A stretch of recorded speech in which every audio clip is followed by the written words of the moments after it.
承让。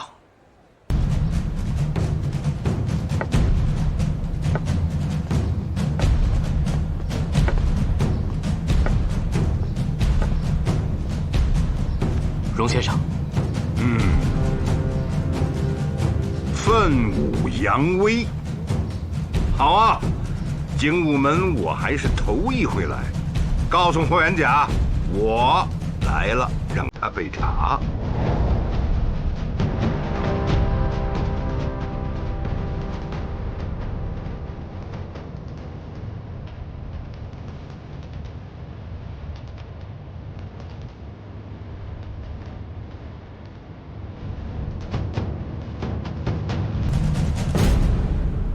荣先生，有什么事吗？霍元甲，这就是你们精武门的待客之道啊，连杯茶都没有。刚才弟子已经向我禀告，荣先生好像不是来做客的。也是。哎呀，老左呀，虚张声势，多带了几个兄弟，可这也不能怪他呀。昨天晚上在我们家，咱是说的清清楚楚啊。霍元甲，你答应比武，我就放了你2个徒弟。你们精武门尽全力打败东洋武馆，我还会出500两银子作为酬劳。按贝特朗的话说，这叫做拳手出场费。你发的声明是一点儿也不给我荣某留面子，那500两银子我也就不用给了。君子爱财，取之有道。霍元甲没钱，但绝不会因为区区500两，违心的登上擂台。那你也用不着指使何玛丽专门写篇文章攻击我呀。你打你的擂台，我设我的赌局，互不相干。你非得在报纸上说的那么清楚，怎么？怕我坏了你的名声啊？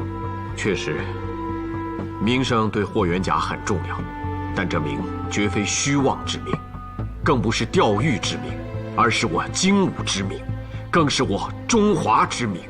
武术是老祖宗留下的宝贵财富，绝不可以用于做局下赌。哼，别说的那么好听。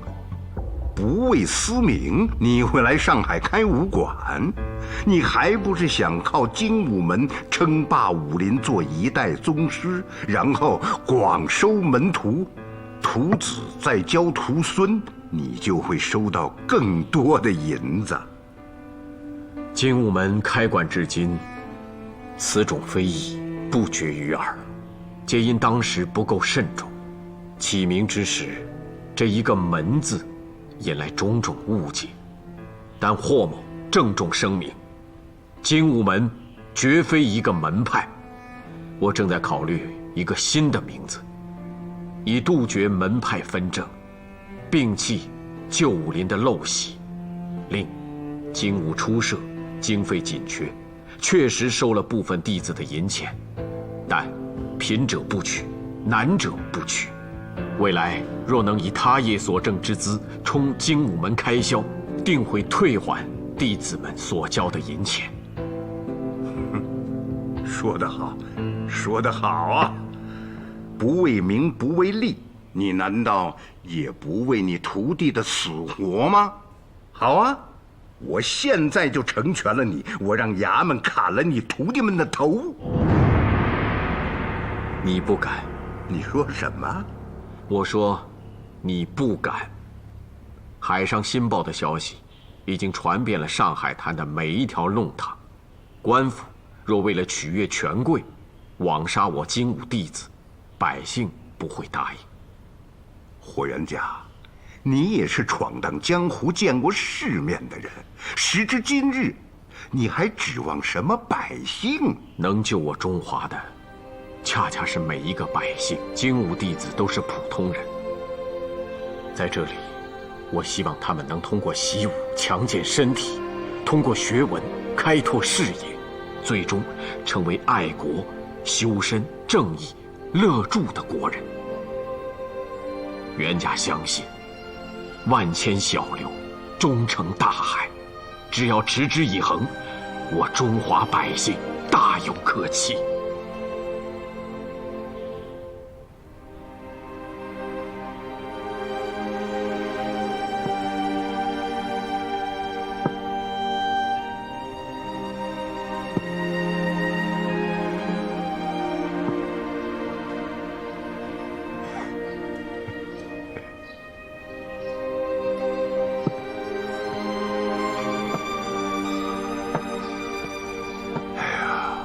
老左啊，当初我们就看错人了。这个霍元甲脑袋里边装的东西跟我们真的不一样。走走走走走。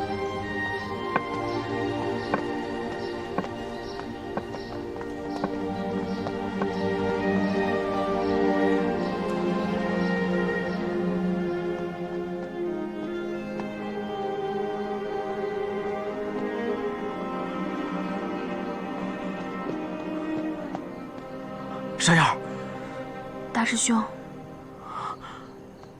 在里边没挨打吧？没有，好吃好喝的，都没让我们过堂。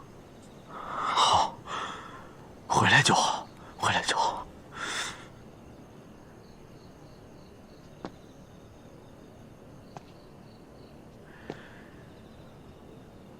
陈真，就你逞能！下次干这种事儿，叫上大师兄一起。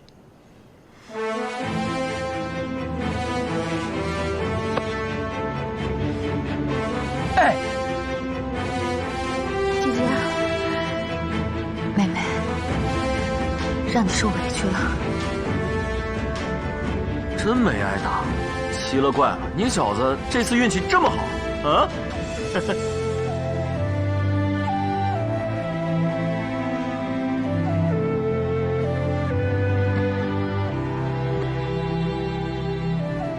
师傅，我又给精武门惹祸了。还有我，起来吧。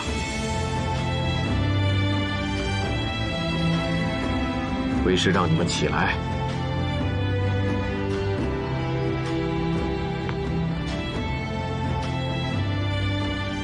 精武门已经接下了阿部道馆的战术。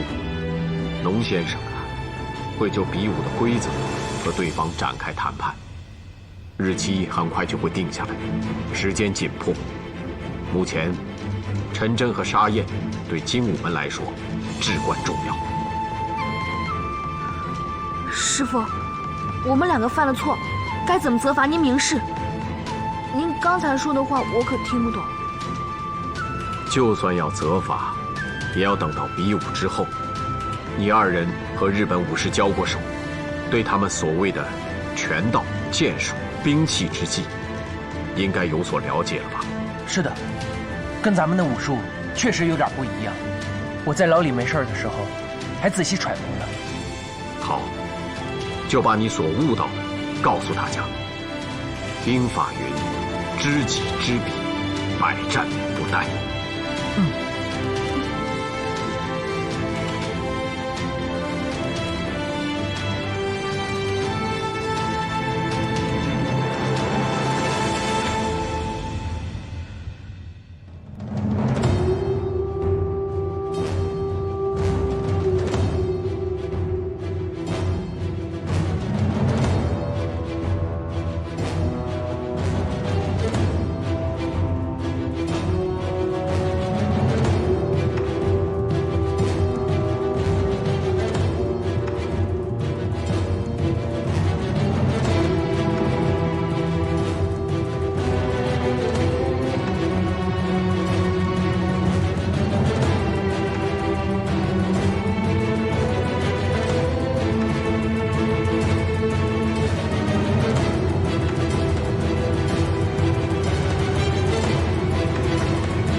与阿布道馆的比赛规则定下来了，双方各出5人。我愿意打头阵。这个不行，对方提出来比武的都是男人。那天我和陈真去踢馆，碰到的就是女的。是，日本人管他们叫姬武士，但是姬武士在东洋武馆里地位很低，根本上不了擂台。那我就跟男的打。你算了吧，上次惹祸坐了大牢，害得老哥好几天睡不着觉。师傅，看来，东洋人重男轻女的观念，比我们毫不逊色。这倒让为师有了招收女弟子的想法。将来若真能开此先河，你便是精武门的首位女教头。可是，师傅，既然已经谈定了，就得按规则办。你想为精武门立头功，为师记下了。 5人比武，最后一个出场的，精武门是元甲，对方便是他们的馆长阿部雄三。但这第5场能不能打上，要看前4场。倘若我方先取得3场的胜利，那就不用打了。元甲，派哪4位出场，你点将吧。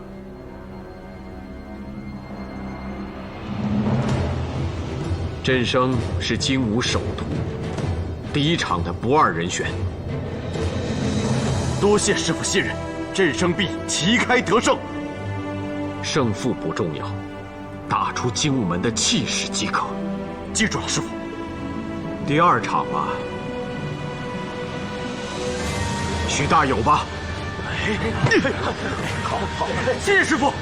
大有刚勇，但在擂台之上稍有闪失，便会酿成大错。你一定要细心。师傅。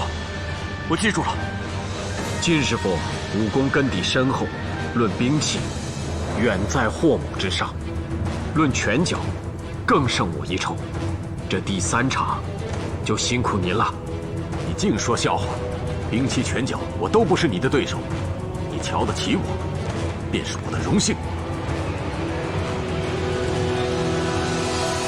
陈真，为师想让你打第4场。 让陈真上场，是啊，哎，陈真，你犯了错，师傅还让你出战，你小子好福气啊！是啊，陈真，师傅，是真的吗？我没听错吧？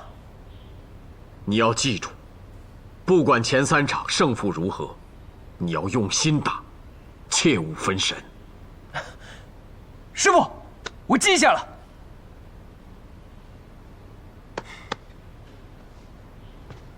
哎，可惜我们前3场3战3捷了事了，不一定轮得到你上场。正如大友所说，那当然好了。接下来，我就来说说比武的规则。4位大将需牢记，犯规过多会被直接判输。前4场比试的是拳脚的功夫，规则是。 只能用拳、掌，不许用爪、指等其他手型进攻。拳掌不能打对方的头部、颈部、那脚呢？打击对方的头颈，用膝盖和脚是可以的。记住了。在比武期间，不能抱对手的头、腰、腿，不可以撕扯对方的衣服，不可以攻击裆部。若对方倒地，进攻需停止，待起身后再打。本来日本人提出的规则还有很多，但考虑到中华武术和东洋拳道的区别，双方都做了妥协和让步，确定下来的就是这些。虽然袁甲希望点到为止，可对方没有同意，除非有一方被打下擂台，或者被打倒后不能自主站起来，那比赛则自动停止，否则的话必须打满5分钟，以中招和被打倒的次数由裁判决定输赢。若前4场打成平局，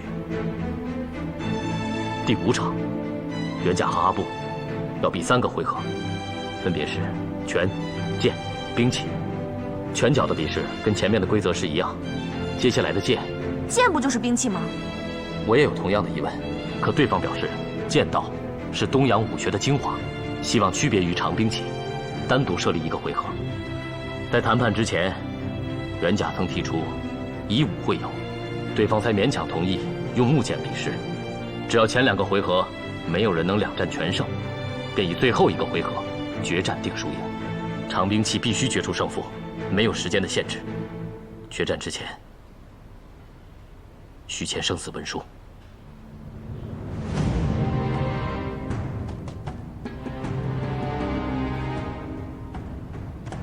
虽然这和精武门的宗旨有所分歧，但这一战不可避免，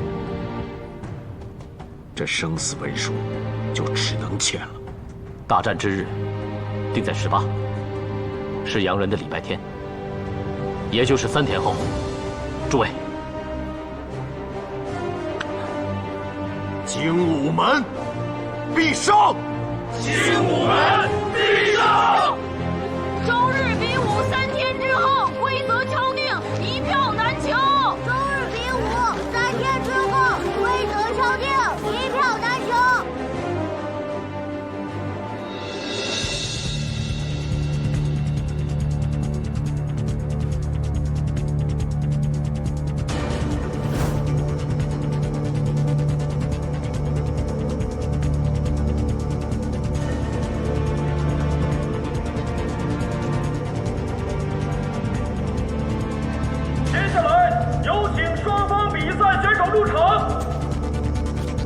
首先出场的是虹口阿布道馆的阿布雄三馆长，以及东洋4大高手。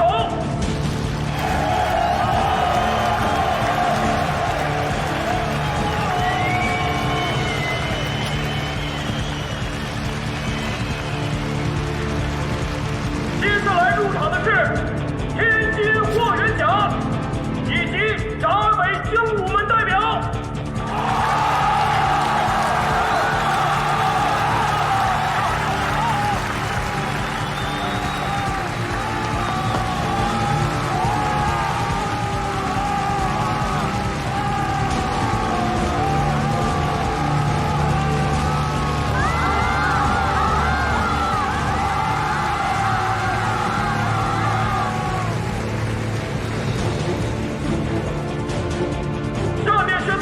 比赛规则：一共5人参赛。比赛不就是今天吗？为什么不让我去？我说了，我一定要亲自到现场观战，为我儿子打败那东洋人鼓掌喝彩。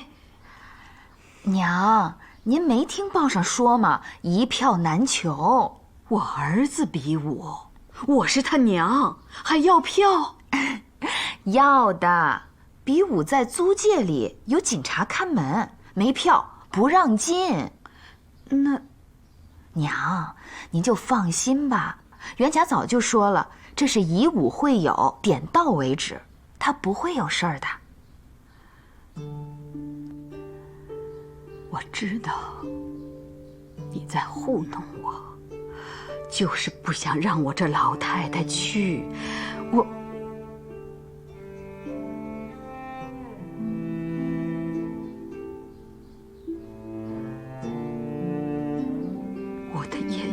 都瞎了，再急还能急成什么样？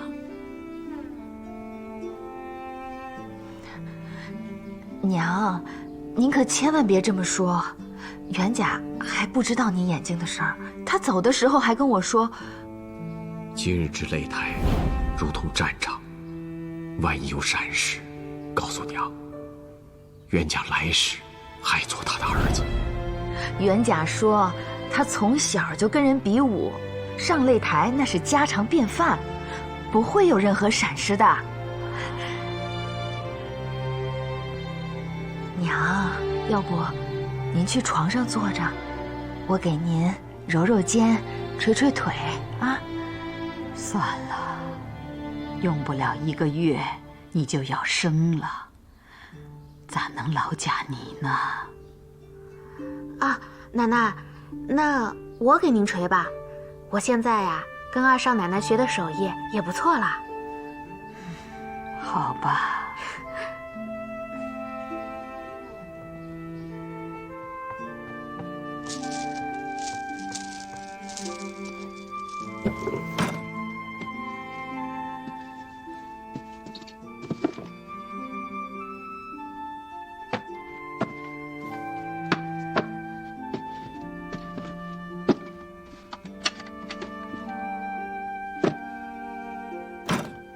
娘，你在找什么？哦，没找什么。哎，冬觉，娘今天不是找了2个哥哥陪你玩吗？你怎么回屋了？我不想和他们玩，我想看爹打东洋人。没有票谁都看不了，快出去玩吧！啊，我有票。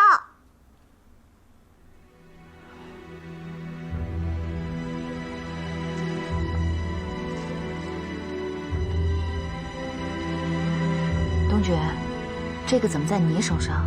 昨天和玛丽给你送票的时候，我听见了。娘，带我一起去吧。不行，你爹比武有危险，你是小孩子，不能去。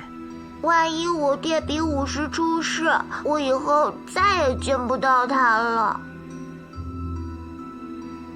娘，求您带我一起去吧。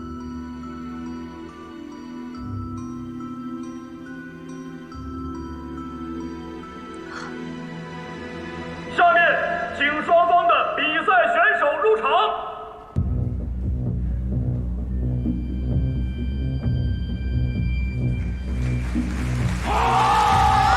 大师兄，必胜！必胜！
哎呀，要是雷大侠在，肯定会来看这场比武。过完寿，雷老先生就回乡下去了。现在沪上哪儿还有什么雷大侠？哼，炮上官刘振声都叫大侠了。这能算什么本事吗？对手太弱了，换做我，早把他摔下擂台了。阿布道馆，从来没听说过。不会是精武门花钱雇的吧？哼，行了，今天国人都应同仇敌忾，这闲话少说吧。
大友就是太着急赢了，对方是个柔术高手，大友恐怕要吃亏。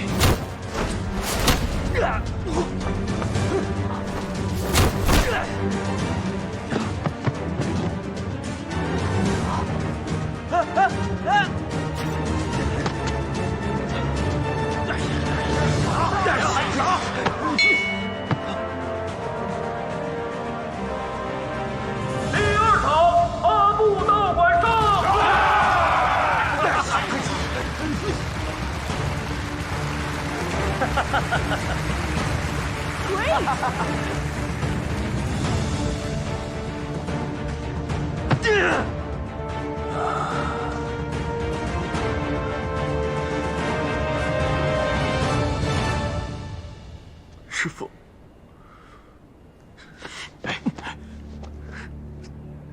大友，你尽力了，好好歇歇。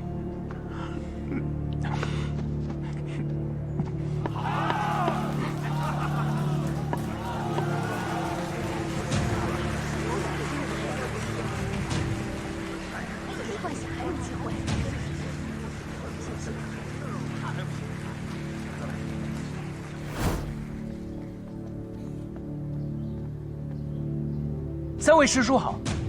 三位前辈突然光临精武门，有何贵干？英九一直混迹在洋人的租界里，而且与即将和霍大侠比武的东洋人也有勾结。我手下2名弟子在租界跟他打过照面，可惜英九太狡猾，让他给跑了。我们3兄弟得到消息，立刻赶来上海。一来是想弄清霍大侠与东洋人的过节是不是英九挑唆的；二来，这鹰爪败类也该被铲除了。我们在黑市买了3张门票，花了不少银子。明日擂台之上，霍大侠专心打东洋人，我们3个专心擒拿鹰爪败类。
陈真，对阵阿布道馆藤原次郎。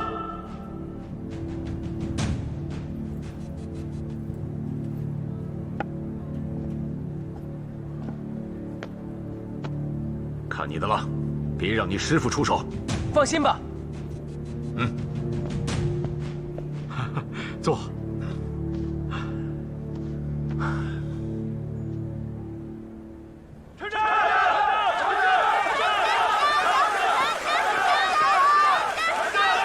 人家，这场你怎么看？比完就知道了。金师傅，你说呢？论武学修为，当然是年长者更胜一筹。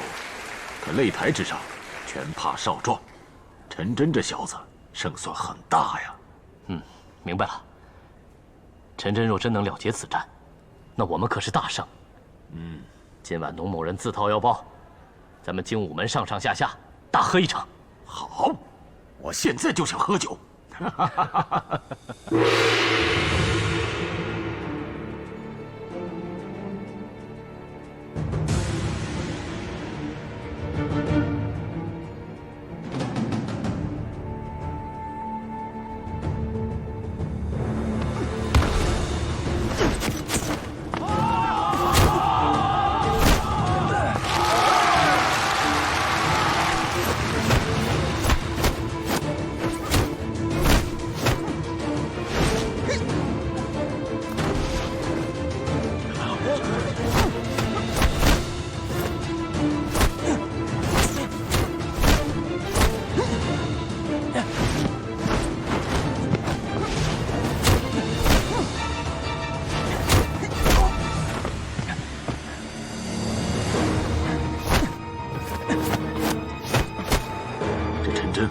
好像没占上风啊！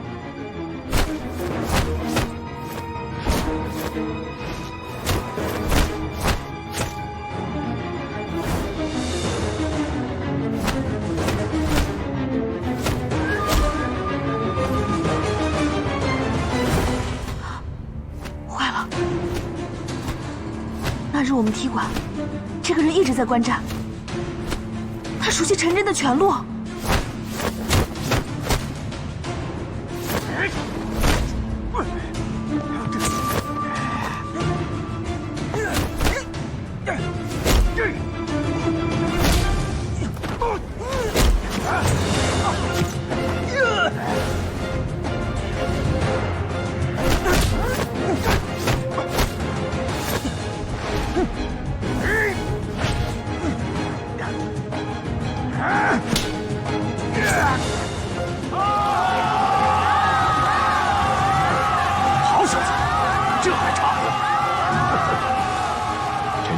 得到孙老前辈的真传，懂得变化是他最大的优点。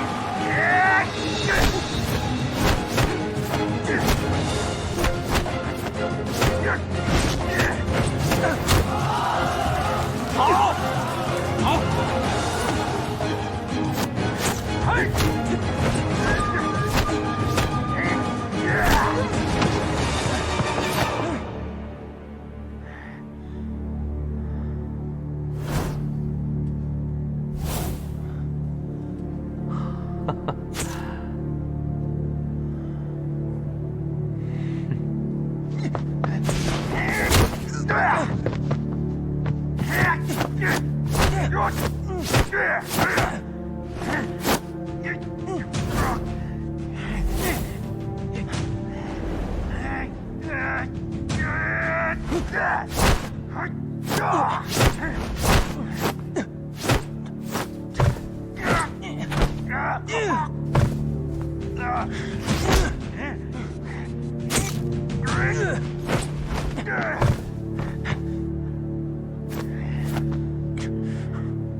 没事。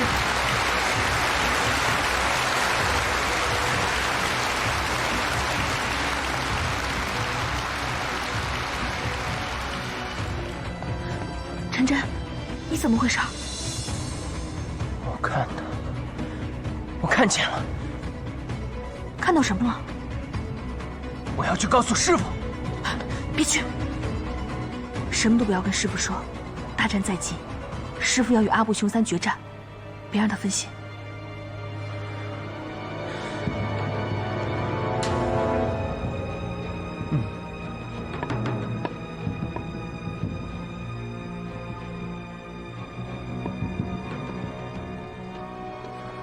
陈真，不要紧，打起精神来，给师傅助威。第5场，有请虹口阿部道馆馆长阿部雄三先生，有请闸北精武门霍元甲师傅。好。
我爹正在和东洋人打，谁赢谁输？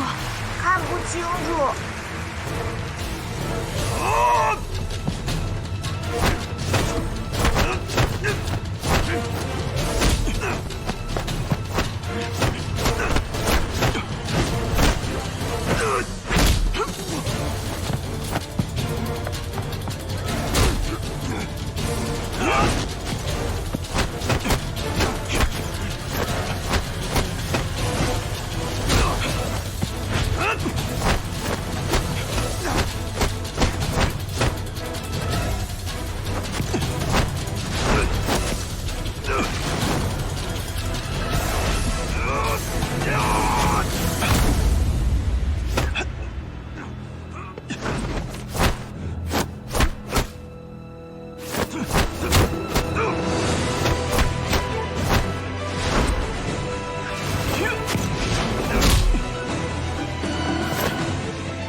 承让。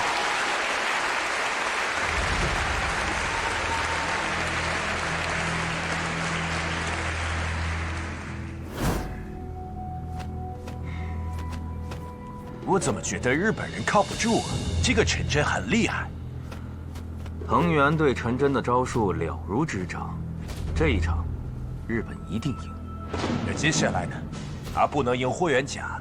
放心吧，有我在，必须赢。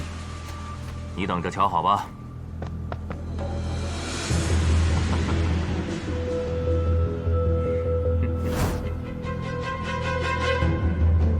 第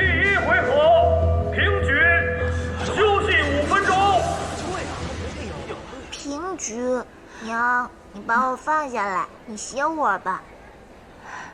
好。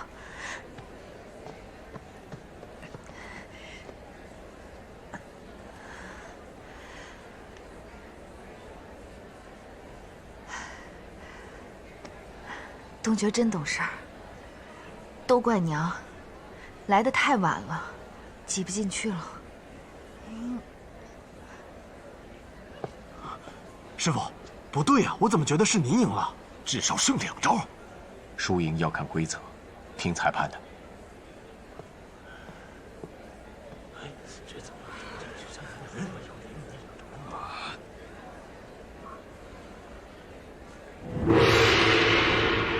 时间到，请2位重回擂台，比试剑道。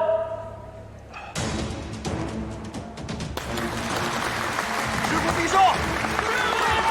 加油！师傅，加油！娘抱你啊！来，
伤得住吗？看不清楚。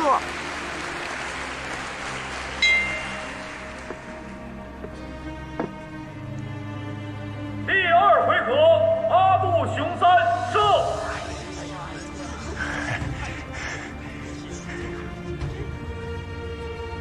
同为木剑，阿布馆长果然更胜一筹。欧师傅客气了，我们第3回合见。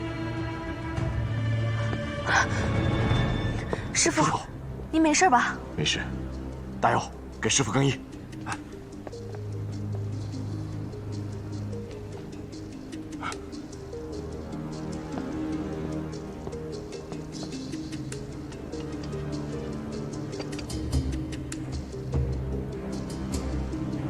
多谢。前2场，对手并未完全取胜。按规则，前面的胜负都不算，以第3场为准，一决胜负，我们还有机会。都怪我大意，才让师傅出手。师傅必胜，师傅必胜，咱精武门必胜。霍师傅，啊，龙先生，荣某想跟霍师傅。好，请。谢谢。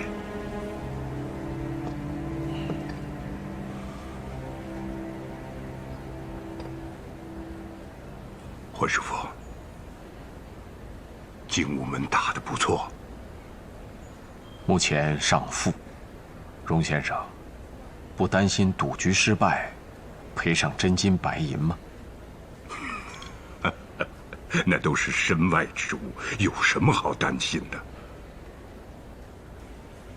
霍师傅，最后一回合随意打，即便是输了，上海的百姓也不会怨恨你。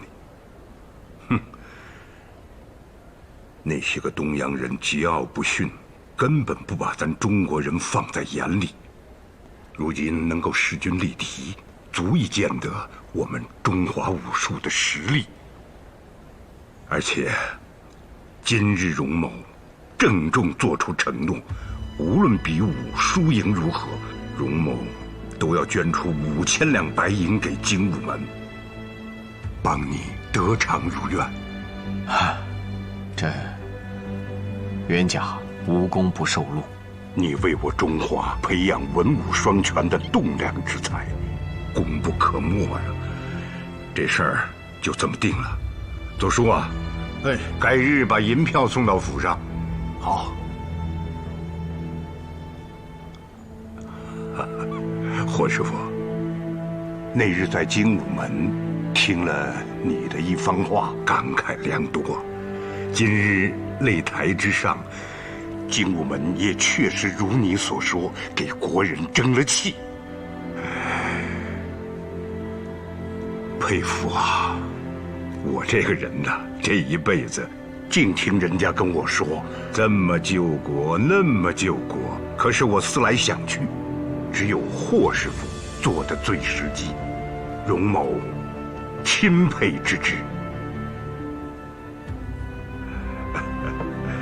哎呀，我要是年轻20岁啊，我一定跟着霍师傅携手同行。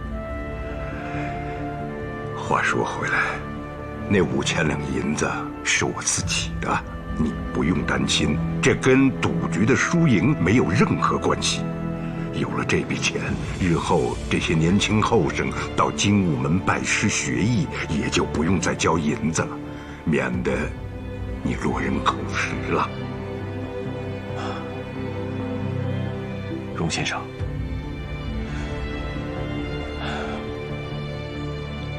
霍师傅，区区小事，不足挂齿，不必声张。不行，得您慷慨资助，从此以后，您便是精武门的东家了。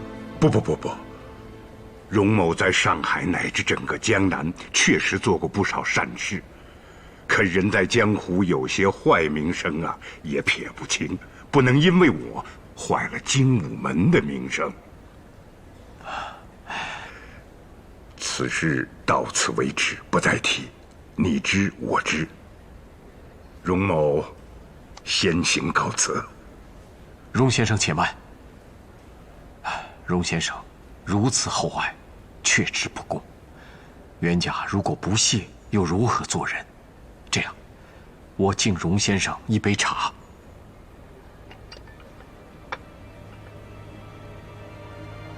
以茶代酒，聊表谢意。好，这杯茶我喝。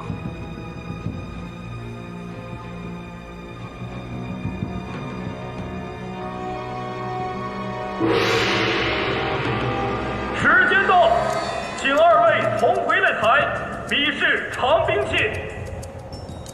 荣先生，请稍等，袁家去就回。请。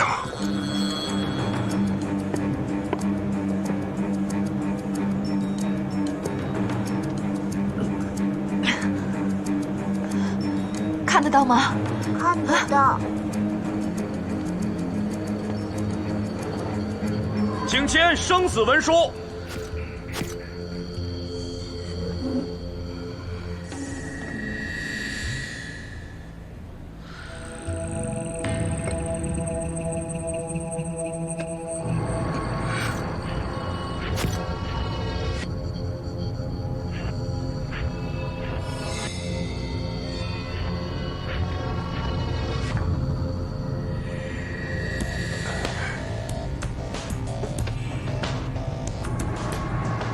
生死文书一签，擂台之上若有闪失，与对手无关。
阿布道馆必须赢，因为我们代表的是大日本帝国。这是自然。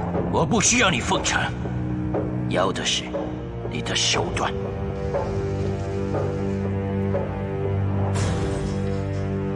必须让阿布馆长赢。哼，看来藤原先生是愿意接受任何方式了。当然。你，殷先生，在你们的武林中很有名气，你做过的事情，我也是略知一二。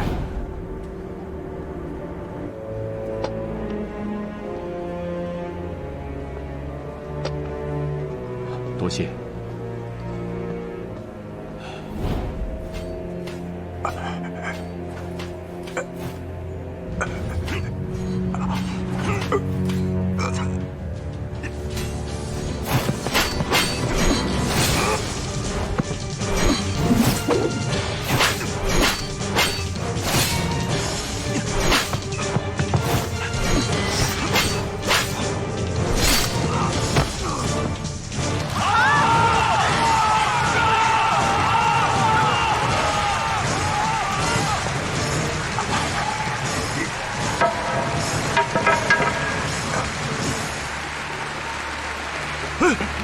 荣先生，荣先生，荣先生，你怎么了？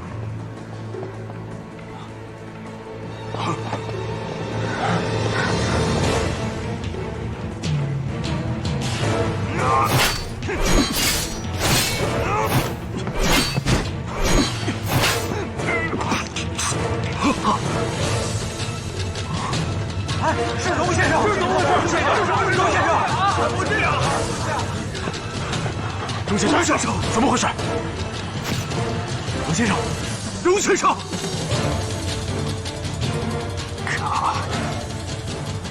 这有毒！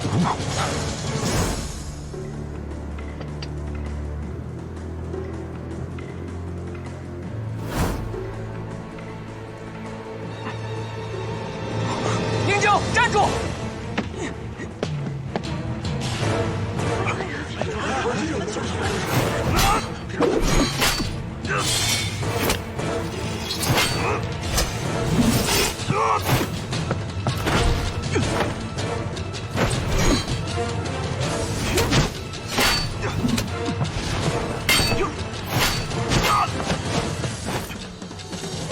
荣先生，荣先生，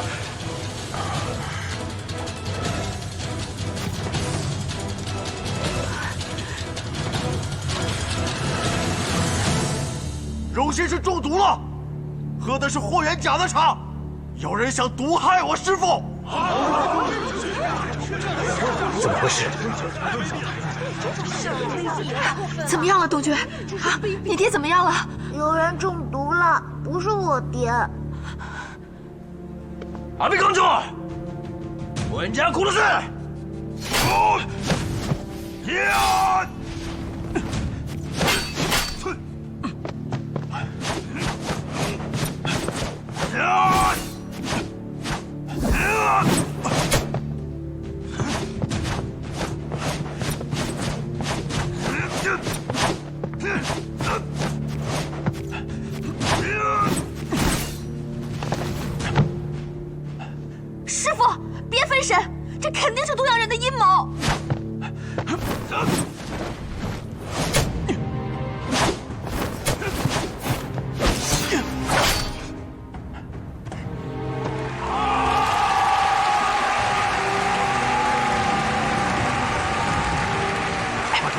进去。是，快！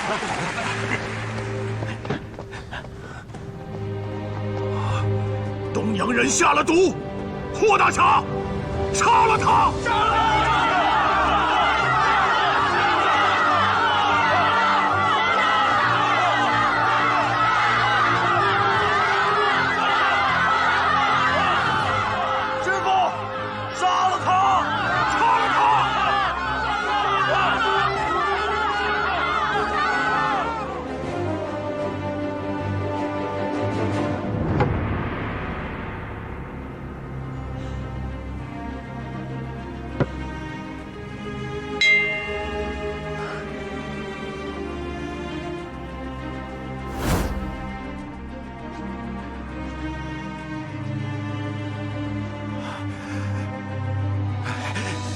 好说好说。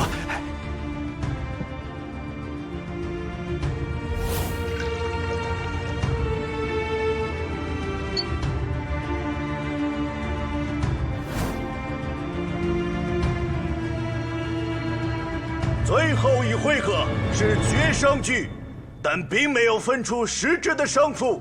经3名裁判商议，本场比赛平局。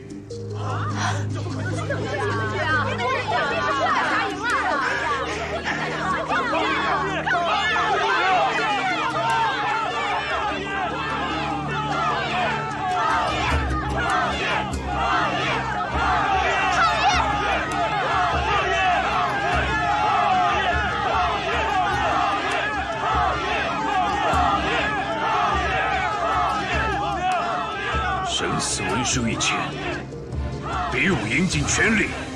你知是为什么？中国人习武原本就讲究8个字：以武会友，点到为止。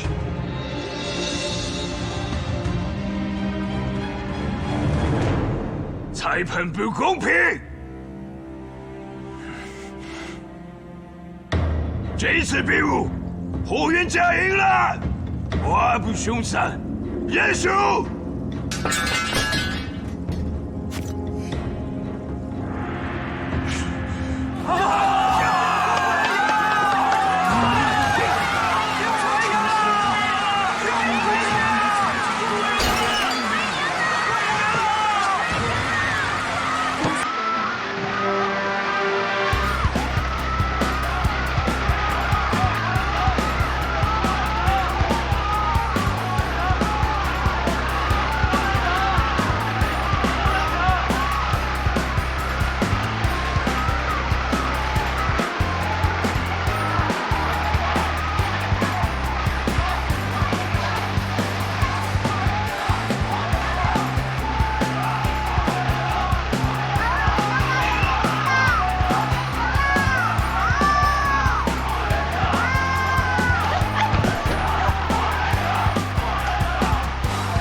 没事儿，只要你爹平安就好。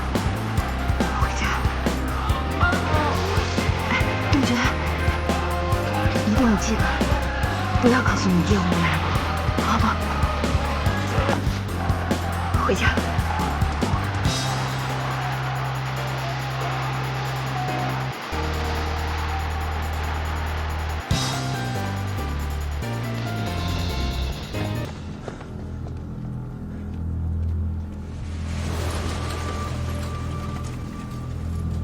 那边，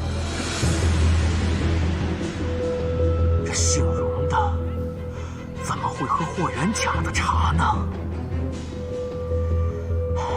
四哥，不该让这霍元甲死吗？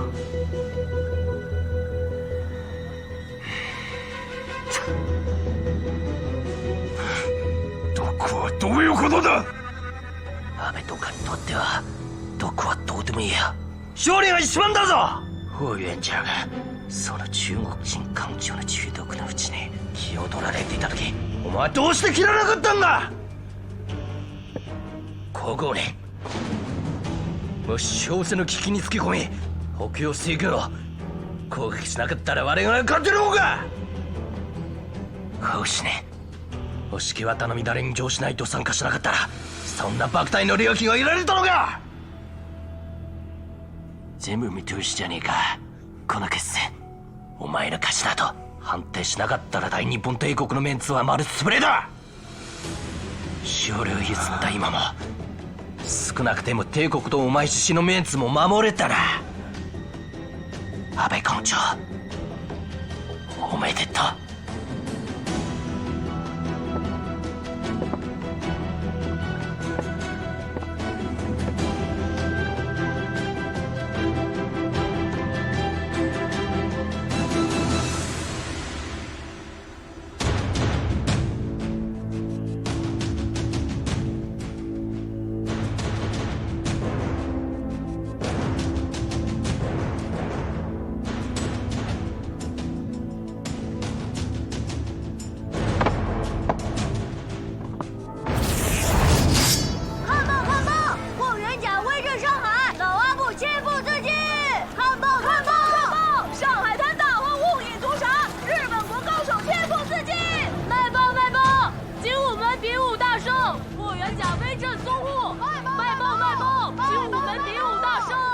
要不是荣先生喝了毒茶，霍元甲就被毒死了。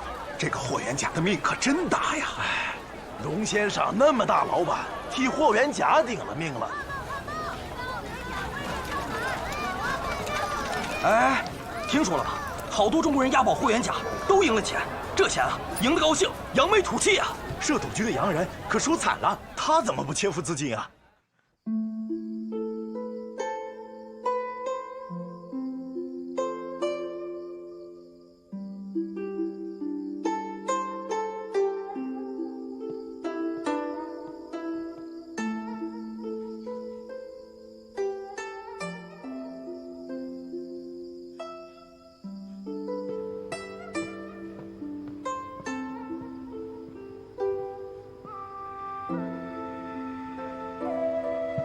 师傅，回来了。这几天我把上海滩给翻遍了，也没有找到英酒。我都听说了。师傅，那天在擂台上，我是看到了英九，分了神，才输了拳，给咱们精武门丢人了。以后再上擂台，我一定专心致志。但愿以后永远不要再上擂台了。陈真，你可算回来了，一走就是7天，怎么也不来个消息啊？你可知道，师父每天夜里都在这儿等你，足足等了7天。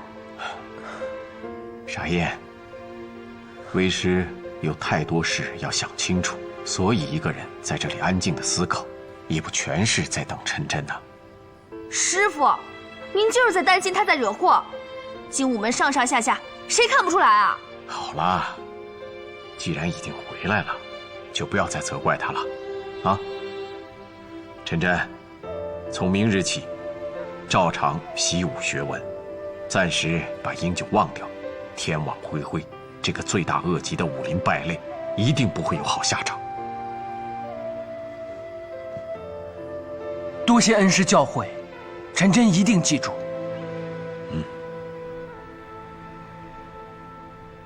Vous avez trouvé Yingjiu? Est-ce que vous avez trouvé Yingjiu? Bande d'abrutis!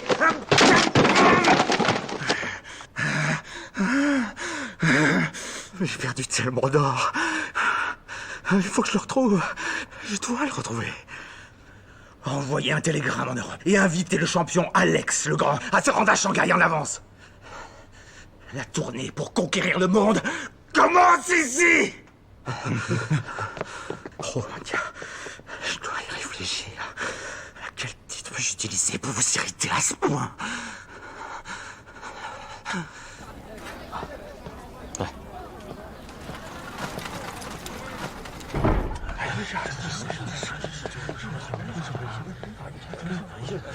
哎，你们都围在这儿干嘛？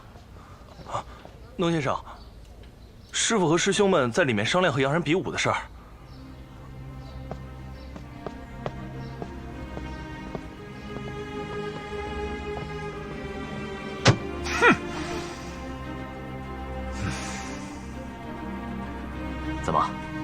你们都看了报纸，我一下码头就得到了消息，赶紧往回赶。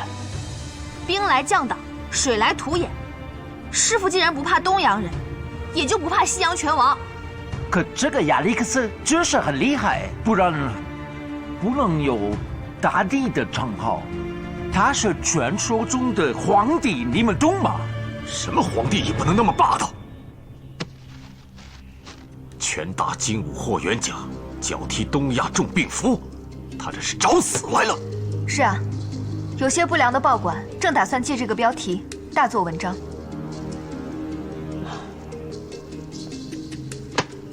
这个战术下得确实气人。元甲，你怎么想的？上次中日大战取胜之后，武林欢欣鼓舞，北有太极孙禄堂，南有洪拳黄飞鸿等各位大侠宗师纷纷来信祝贺。精武门和霍某都被江湖人士传成了神仙。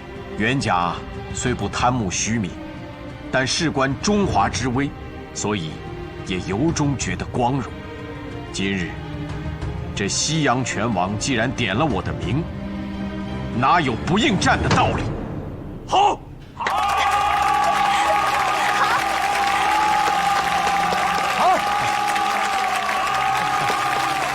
原来你们都在等着我这句话呢，啊！哎，应战归应战，但相比起东洋武学，西方拳术离我们相距更远。幸好还有半个月的时间，为师想多了解一些西方拳术的特点，还请诸位各显神通，帮帮我啊！这个我能帮上忙。霍元甲应战洋拳王，精武门是为国争光，这个标题怎么样？这将是《海上新报》明天的头版。好！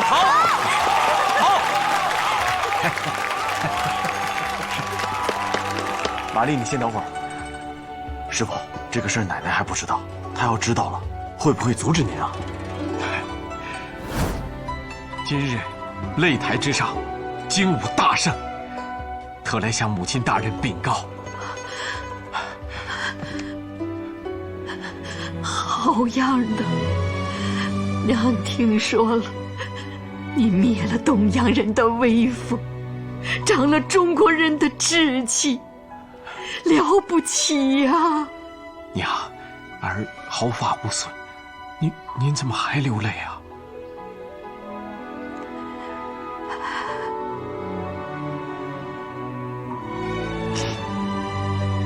那日娘准你应战之时，就已经想好，这个头一开，没完没了啊！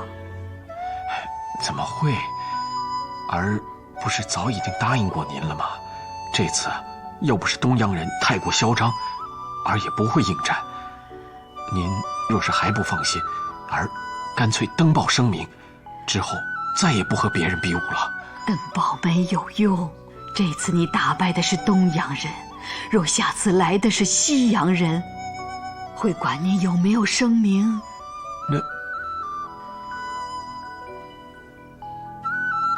之前娘不想让你比武，是怕结怨生恨，树太多的仇人。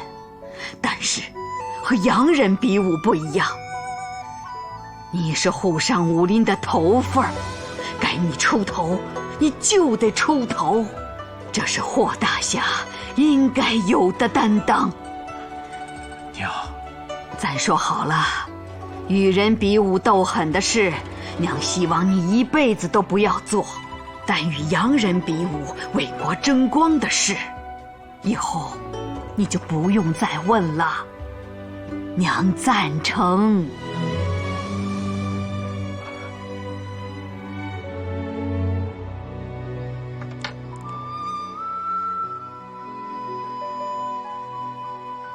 应下了。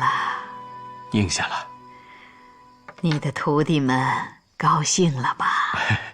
是啊，镇上他们不知道您早有吩咐，更没有想到我会痛快应战，都高兴极了。琛琛、沙燕都乐得蹦了起来。我猜就是。娘，您的眼睛虽然看不见，但心里却越来越明白了。只是，又要让您替儿担忧了。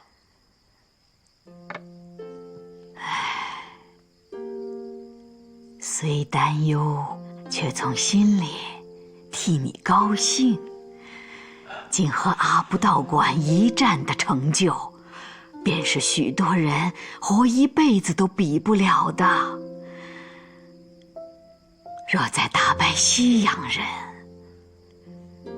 你就是当今的岳鹏举。娘，这才是霍元甲想要的人生。娘，这最后一句话可不像是您说的。确实不是我说的。你媳妇儿啊，那天你跟东洋人比武，他挺个大肚子，带着东爵偷偷的去看了，回来就跟我说了这句话：读过书的女人就是有见识。以后啊，咱们霍家的女孩子都必须读书。是，娘。你媳妇儿快生了，你也多陪陪她，啊？哎。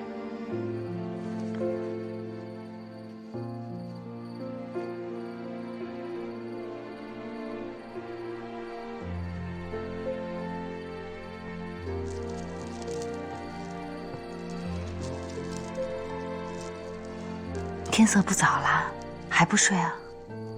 你坐，我想陪你说说话。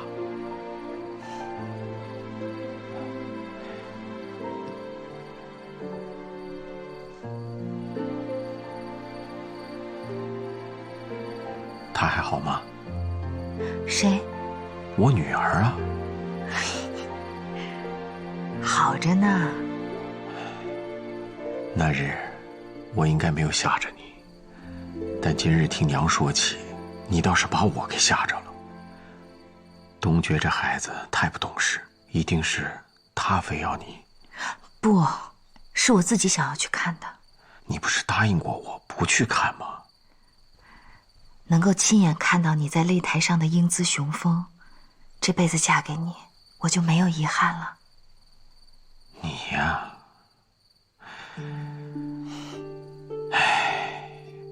荣先生所赞助的5000两白银，让精武门日后无忧了。袁家现在唯一对不起的人就是荣先生。那杯茶本应是我喝的，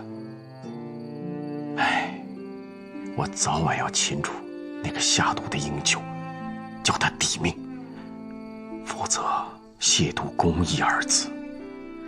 我丈夫生性善良，胸中更是有浩然正气。你知道吗？我一个女人跟你在一起久了，都会被你感染。我们不生事，但绝不怕事。英九是恶人，惩治恶人符合江湖之道，我支持你。就算为此摊上官司，也在所不惜。多谢夫人理解，此生娶了你，真是袁家的福分呐。此生能够成为你霍元甲的妻子，才是我的福气。我想天下没有一个女人比我更有福气了。何出此言？我夫君不只是钢筋铁骨的宗师，更是有血有肉的男儿。如今你打败东洋人，为国争光，正可谓忠孝两全。快别说了，不然我真怕。怕什么？怕被你夸的不知道自己姓什么，晚上做梦笑醒了怎么办？你居然学会打趣了，少见啊！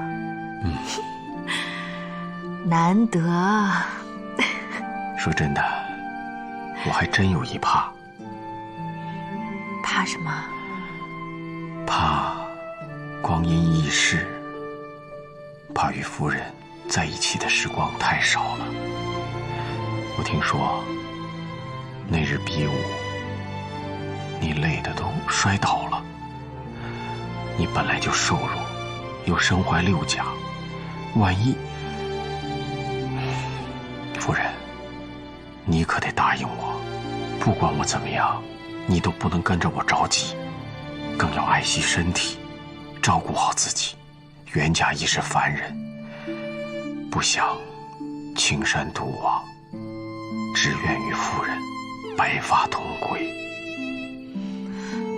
哎呀，瞧你说的，袁家此心，明月可见。那你答应我，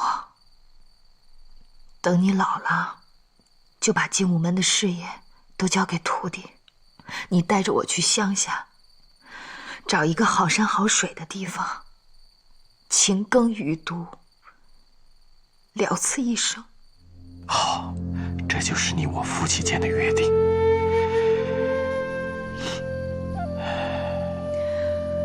归去来兮，田园将芜胡不归？鸡窈窕以驯鹤，一其去而经秋。母欣欣以向荣，泉涓涓而始流。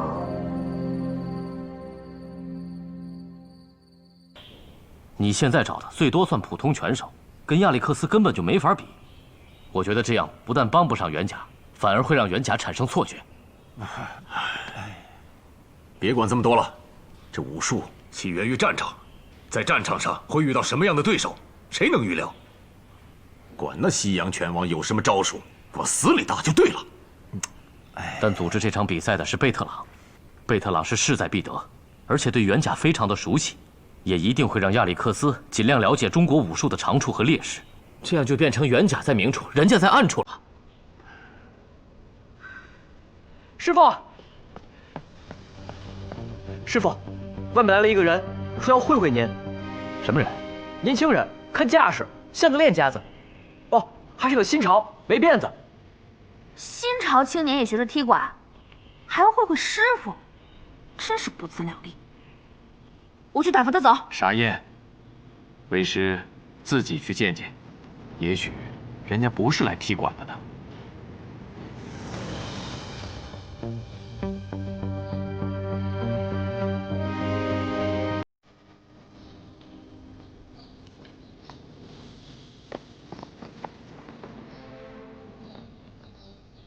你就是霍元甲，我在报纸上见过你，跟照片比起来，你显得又矮又小。你这样怎么跟亚历克斯比赛啊？你们就不是一个重量级的吗？你说什么？就凭你也敢对我师傅不敬？先让我领教领教你的本事。等等，老飞，他刚才用了重量级这个词。对呀，比赛当然要分重量级。您最多75公斤，亚历克斯要130公斤，这怎么打？没听说过这样的规则吗？你懂西洋拳？我就是一名西洋拳手。你是中国人，怎么会打西洋拳？我是广东人，从小伺候少爷，后来少爷留洋就把我带上，没想到才去1年，少爷就得鼠疫死了。我呢没钱买船票回国，就只能留在那儿。为了谋生，就给拳手当了陪练，挨打的那种，所以慢慢就学会了。我在英国、法国都参加过比赛，至今胜多负少。洋人个头大，跟我一个重量级的也没什么好选手。能在西洋拳坛胜多负少，了不起，失敬失敬。我才回中国1个月，到上海刚刚5天，很可惜没有赶上霍师傅跟东洋人比武。不过赶上也没用，据说票可贵了，我买不起啊。今天看报纸知道您要跟亚历克斯比赛，我就来了，看看能不能帮您出出主意。师傅，别听他的嘴把式，不会是个骗子吧？我看也像。陈真，你还是试试他吧。你说你打西洋拳，怎么没见你带拳套来？不是所有的西洋拳都要带拳套的。亚历克斯可以接受无限制自由比赛，要不然他怎么号称要征服世界拳坛呢？看来你是真懂啊，这位先生，请叫尊姓大名。鄙人姓邱，霍师傅叫我阿良就好。阿良兄弟，里面请。等一会儿，师傅，您先里面请，让我来领教领教这西洋拳。想跟我打比赛啊，那必须要在拳台上。这满院子追着打，我可不会。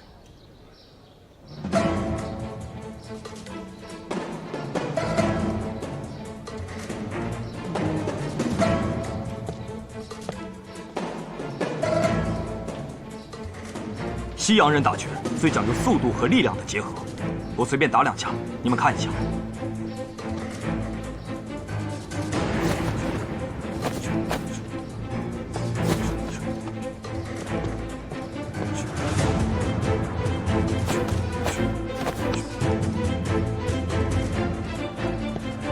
他们的腿法变化比较少，一旦发现你的弱点，会不停的进攻。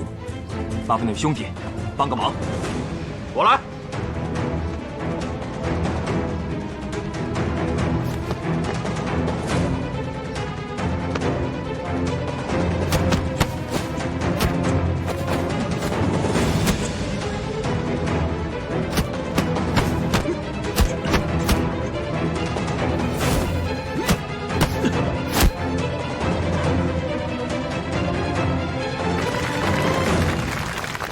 师傅，看来不是个嘴把式，还有点真东西。霍师傅，在欧洲，我有幸看过3场亚历克斯的比赛，他确实是一名了不起的拳王，跟一般的大力士可不是一回事儿。您跟他比赛，除了身高、体重、力量上的差别，最重要的还有经验。据说他每年要打满50场比赛，这可不是一般拳手能够做到的。大战在即，精武门正愁没有人了解西洋拳术。阿良兄弟，真是我霍某的贵人呐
！Ceci est vraiment mon chef-d'œuvre.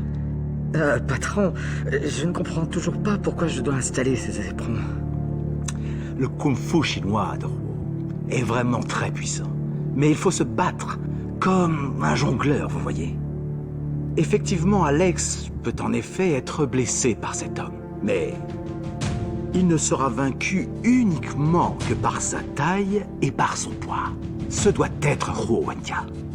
Un guerrier d'Asie de l'Est a perdu contre Alex le Grand. C'est son honneur de pouvoir vaincre ce champion de boxe. Mais cela n'élimine pas la haine. Je veux qu'il meure.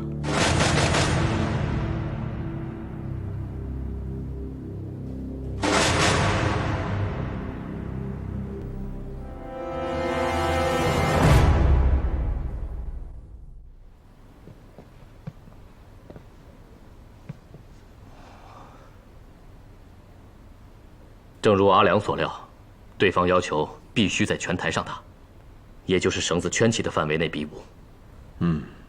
比较特殊的一点是，对方以增加比赛的惊险程度和可看性为由，提议在拳台四周立起铁刺。这样一旦失败，被打下拳台，性命可就堪忧了。我想这一定是贝特朗的主意。中日大战，他输了很多的钱，故而对元甲怀恨在心。他对亚历克斯太有信心了。当然，任何人对这位拳王都很有信心，毕竟他已经连续100场没有失败过了。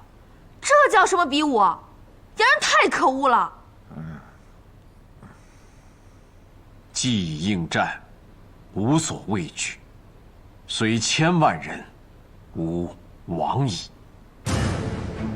好一句虽千万人，吾往矣。元甲，你我相知多年，今日对你的敬佩更加由衷。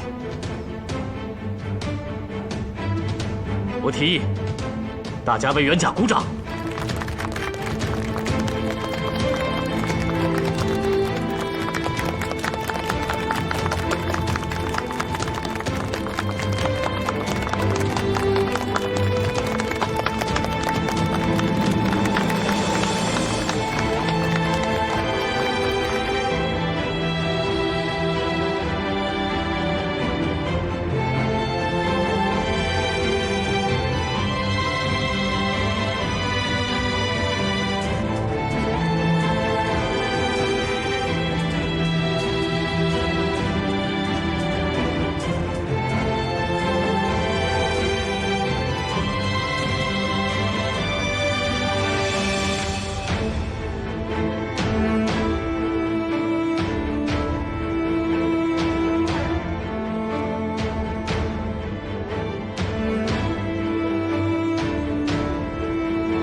怎么办，师傅？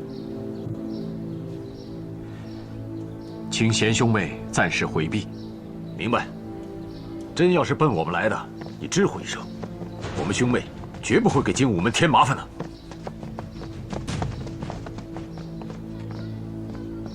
你就是霍元甲？正是在下。尽听答话，武官人等在此候命。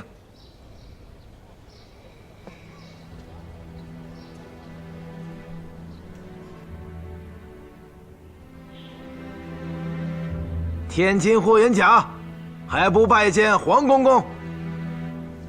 见过黄公公。大胆！黄公公可是老佛爷身边的红人，你一介草民还不上前跪拜？算了，人家是大侠嘛，跪不跪，能咋地呀？跪了，我还能多出2两肉。公公，元甲愚钝，不知道精武门何时惊动了朝廷。你犯大事了，害得黄公公一路颠簸，从京城赶到沪上，就是为了你来的。行了，别吓唬他了。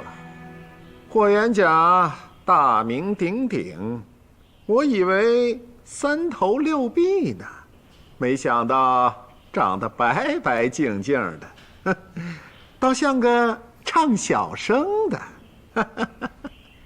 霍元甲，我这次可是微服而来，也没讲什么排场，就是不想把事情闹大，所以我跟你说的话，你也不要对外人宣扬。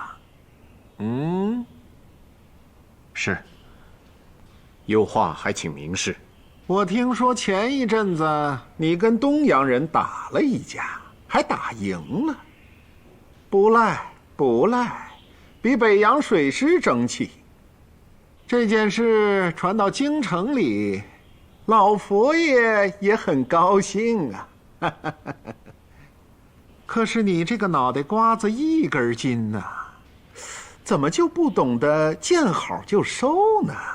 东洋人跟咱们同文同种，胳膊腿儿都长得差不多，你打赢了也就打赢了，怎么又跟西洋拳王叫起板来了啊？傻呀，活腻了。中华武术博大精深，不管是东洋拳还是西洋拳，袁甲都愿为之一试。试什么试啊？朝廷让你试了吗？万一输了，你丢的是朝廷的脸，是老佛爷的脸。袁甲要是赢了呢？你还敢赢？惹恼了洋人该怎么办呢？洋人军舰的厉害你知道吗？洋枪洋炮你打得过吗？你还想再闹一次八国联军？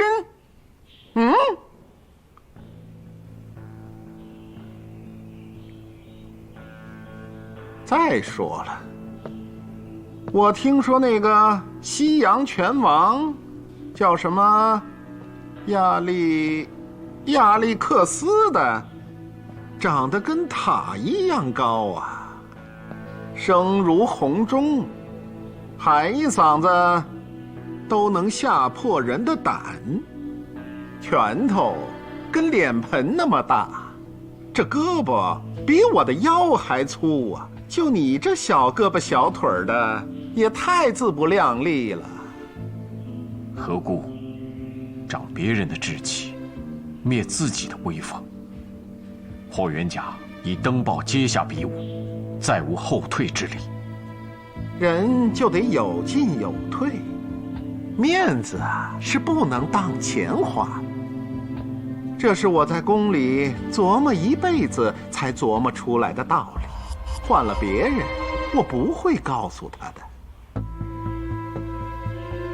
霍元甲，我今儿个来可不是跟你逗闷子的。老佛爷不想看见你跟洋人打架，该怎么办？你明白了没有啊？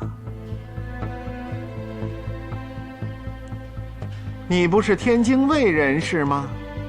上有老母，下有娇儿。赶紧带着一家老小回天津，不就过去了吗？3天后，就是比武的日子。难道让世人讥笑我为逃兵？我好心给你指条活路，你别不知好歹。好好想想媳妇儿、孩子。你要敢给咱大清朝惹祸，那边刚上擂台，这边可就满门抄斩。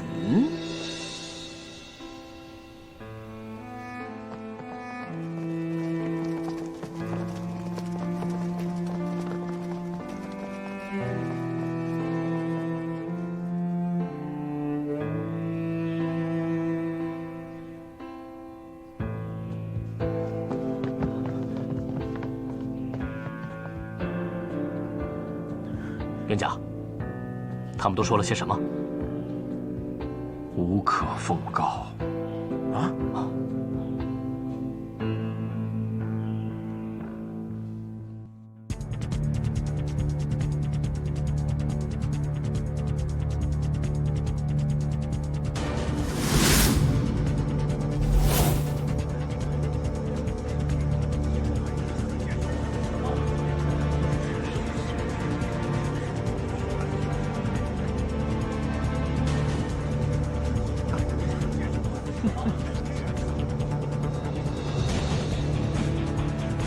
瞧见了没有？旁边那就是贝特拉，他在天津做领事的时候，没少给朝廷找麻烦，不好惹。啊，您老亲自出马，这趟差事办得漂亮。眼线回报，昨夜子时，霍元甲趁着弟子们睡着了，套了马车，拉着媳妇儿、孩子，还有他们家的瞎老太太，跑了。我也是深思熟虑的。要想既不得罪洋人，又能给老佛爷交差，就只能吓唬霍元甲了。他不来打架，我就全能交差了。黄公公高明啊！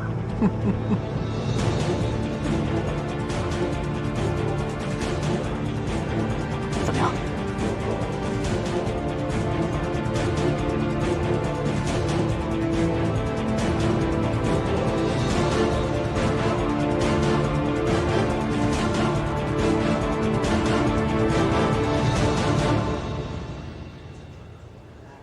那个老太监也来了，这事儿应该跟他有关系。对，一定是他对霍元甲说了什么，吓住了霍元甲，不敢来了。不可能，师父勇者无惧，绝不可能退缩。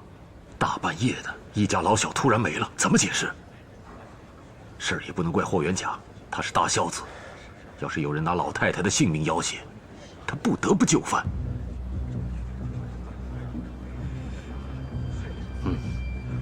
我同意兄台的判断，现在我们要想的是如何应对局面。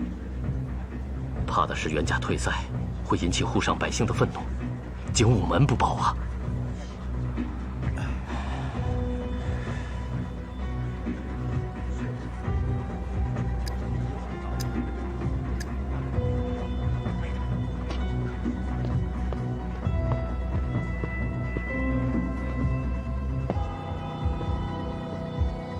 各位女士、先生们，各位女士、先生们，欢迎来到拳王征服世界巡回赛。首先，让我们用热烈的掌声，有请拳王亚历克斯先生出场。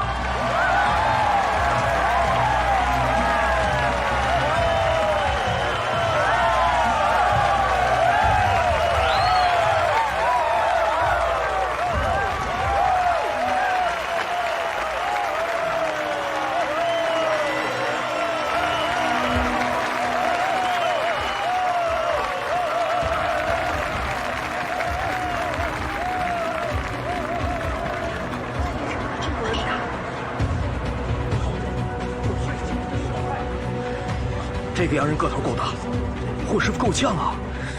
是啊，闭嘴！在没有结果之前，作为新闻记者，不可妄猜。好了，闭嘴，闭嘴。接下来有请精武门的霍元甲。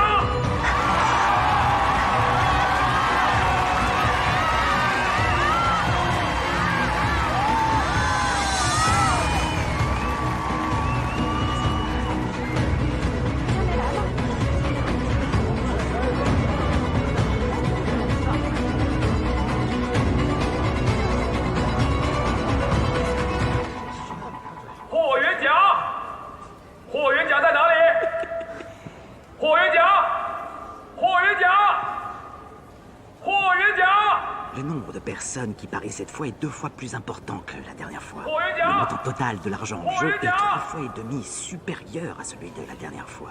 Hu Wantia n'a pas osé jouer et admettre sa défaite. Vous reviendrez dans le jeu et vous pourrez gagner beaucoup plus d'argent. 霍元甲，霍元甲，你在哪里？霍元甲在此。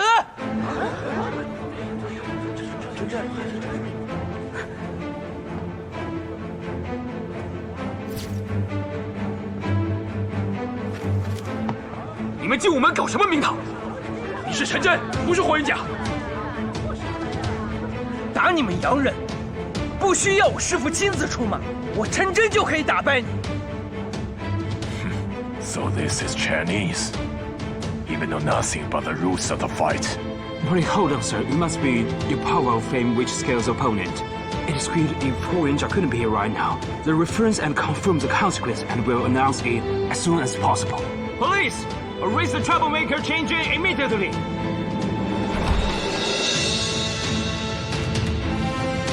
慢着！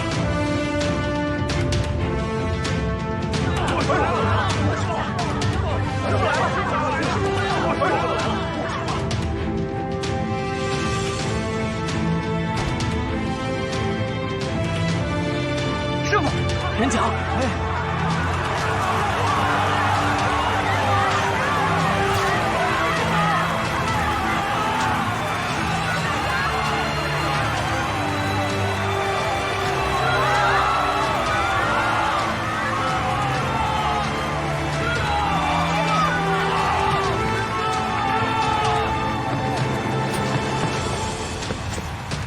师傅，您来了。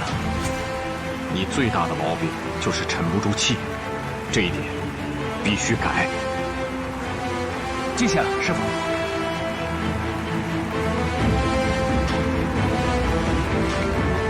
这是。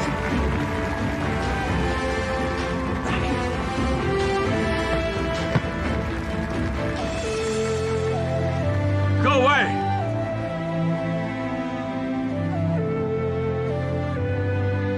元甲在路上耽搁了，非常抱歉。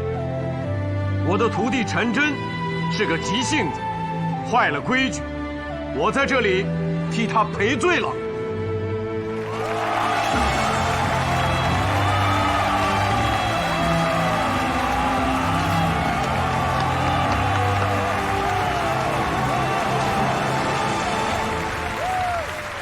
既然霍元甲来了，比赛正式开始。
承让。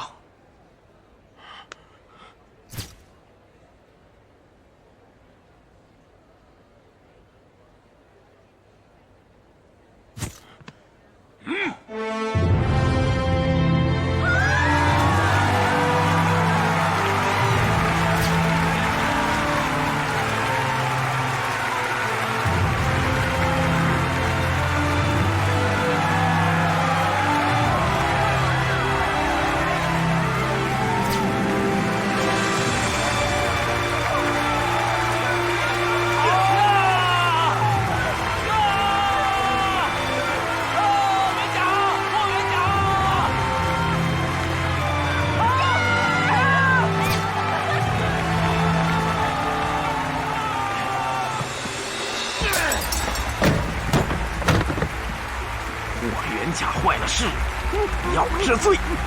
好，好，好。黄公公，黄公公，啊，您怎么也跟着叫好啊？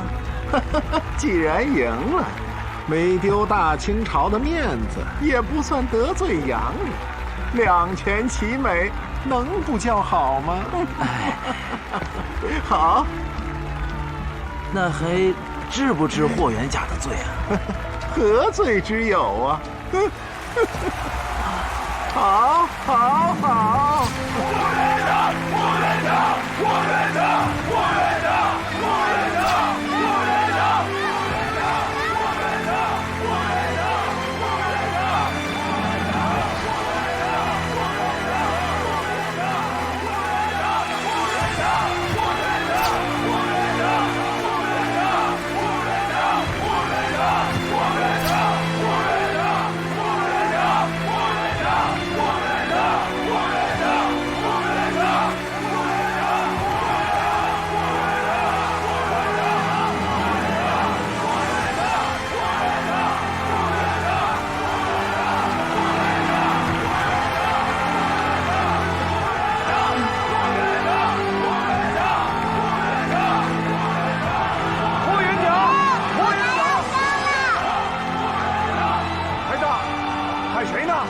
谁进阶啊？我爹是霍元甲。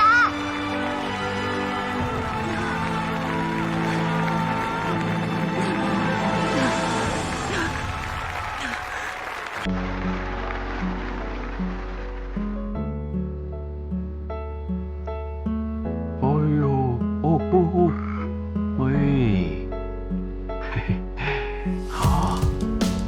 哎呀，夫人，你怎么这么不听话，又去看我病？你走后，娘非让我跟着你。她说我们把她安顿得不错，又有小莲照顾，不需要我。她还说我眼睛好，让我替她老人家亲眼看着你打败洋人，为我中华争光。我已经让镇生去给老人家报喜讯去了，他一定很高兴。你打败了西洋拳王，光宗耀祖，功成名就，他当然高兴了。哎，我报的喜讯可是我媳妇儿又给我生了个大胖小子。你别笑了，我知道你喜欢闺女，可是……哎，儿子也好，我喜欢。你还年轻嘛，可以再生啊，多给我生几个闺女啊！你高兴就好。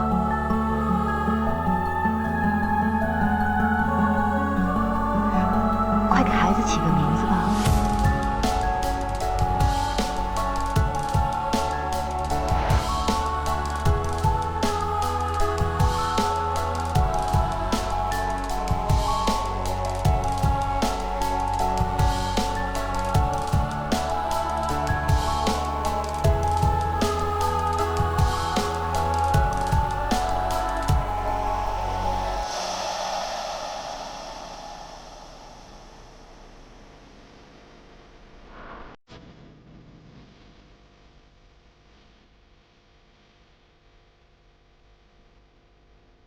格，我儿就叫霍东阁。怎么讲呢？到上海后啊，晋孙推荐我读了几本书，先是《革命军》。邹容先生在书中写道：“革命，革命，得之则生，不得则死。”陈天华先生在《警示钟》里也写道：“我们要想聚洋人，只有讲独立，讲革命。”革命这个词，10几年前我便听说过，曾嗤之以鼻。后结识了农进孙，得知他是那种人，我又敬而远之。再后来，阿发为革命而死，沙燕受了革命的熏陶，完全变成了另外一个人。到今天，我突然觉得，有些道理只有经过了才能懂得。我们这个国家灾难深重，革命当是唯一的前途。这个名字起的是好，一来可以让我看到夫君的视野与格局更上一层楼，二来可以让孩子永远记得父亲对他的期待。只是我有一个建议，可否用楼阁的阁来代替？你是怕招惹是非？夫人的深意我明白，就用楼阁的阁代替。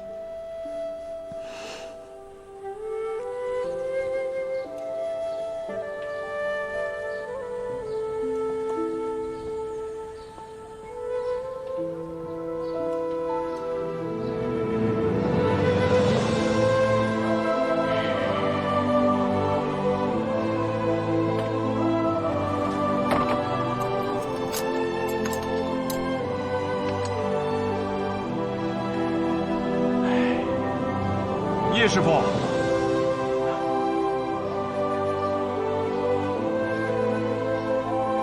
霍元甲，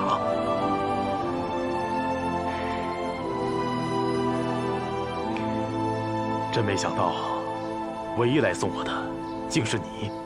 我不是来送你的，请问叶师傅何往？回老家呗，连拜东洋武士，西洋拳王。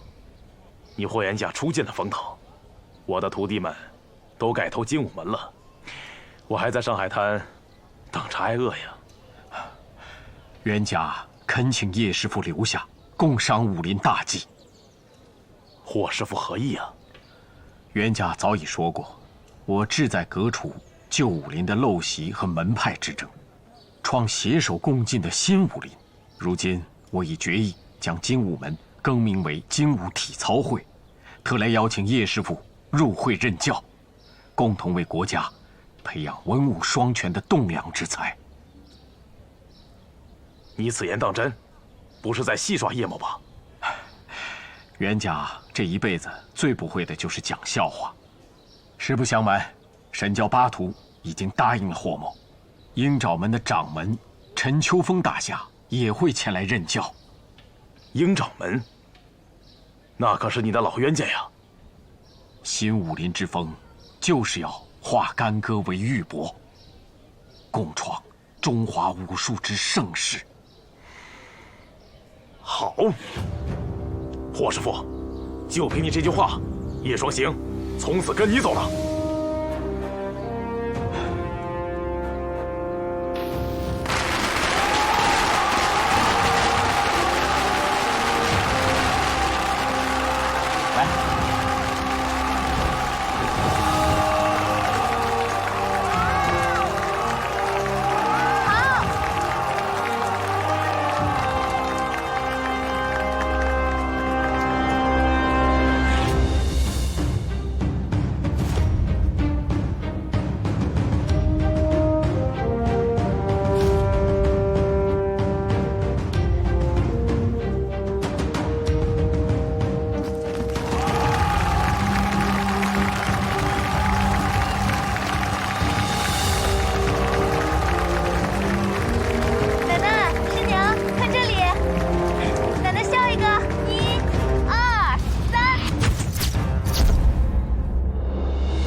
哎，等一下，再加一把椅子。金燕师傅，你也来坐。师傅，这我可不敢当。哎，精武体操会即日起招收女弟子，由你来任教，当然要做了。哎，去呀！